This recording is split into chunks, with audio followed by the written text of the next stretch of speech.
का मत करना अपमान, वक्त की हवा निराली है। अरे चुरा के लैले सीता नारी, चुरा के लैले सीता नारी, चुरा के लैले सीता नारी के लैले चाचा जे लंकापति रावण ते अपने पैर कुल्हाड़ी, अपने पैर कुल्हाड़ी नारी। छोटू बाबू गीत गावा लेकिन समझावा। रामचरितमानस में मालिक 3 गो नकली आदमी मिलके पूरा रामायण करवा दिया बड़का बाबू। रावण नकली, सीता नकली, हरि नकली। रावण का असली रूप रावण के जैसा था। माता सीता को चोरी करने के लिए रावण महाराज ने क्या किया? अपना रूप का परिवर्तन किया, अपना रूप का परिवर्तन किया, साधु का रूप बना लिया। नकली नंबर 1। अब नकली नंबर 2 माता सीता। भगवान नाम बोले कि हे सीते, इस दुनिया में 2-4 हजार पापियों ने जन्म ले लिया है, इसलिए इन पापियों को रेल रेल के मारना है। हालांकि रामायण में लिखा हुआ नहीं है, दुगोला जमाने के लिए कहा जाता है। माता सीता बोले कि जो आज्ञा पति दे, हम रूप अपना परिवर्तन जरूर करेंगे। माता सीता अपना असली रूप अग्नि के हाथ में दे दी। रामायण की सीरियल भी देखिए, वहां दिखाया गया है।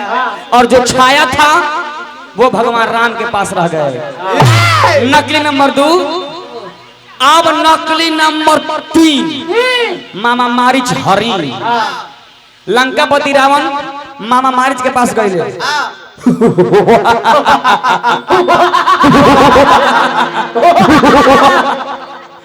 कले प्रणाम मामा, कले मामा पंचवटी के जंगल में 2 तपस्वी आए हुए हैं, साथ में सुकुमारी भी आई हुई है, उसका नाम सीता है। हमको चोरी करना, हरण करके यहाँ लंका में लाना है, इसलिए आप सोने का मृग बनकर पंचवटी के जंगल में जाइए।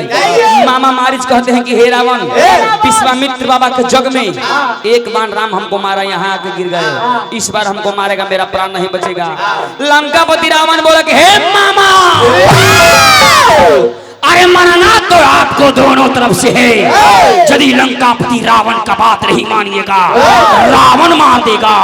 यदि लंकापति रावण का बात मानकर पंचवटी की जंगल में जाते हैं, उधर ये राम मार देगा।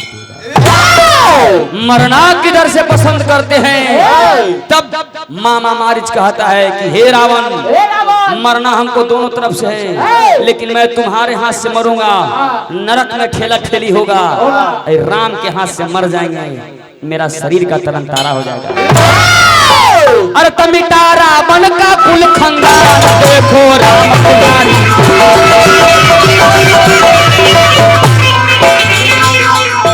एकरे में तनी सब मिल के हाथ उठा दी। हम जबरदस्ती ना कहो, जबरदस्ती हम ना कहो, बड़का बाबू ना कहो भैया, तनी उन्हों से उठे के चाहिए, उन्हों जबरदस्ती मन चंगा तक कठौती में गंगा उठा ली तनी। हाँ, अब कहे के भाई यही मन हुई तबे उठाई, क्या कहे के भाई? अरे काली मैया के नाम मन करे लेते हो,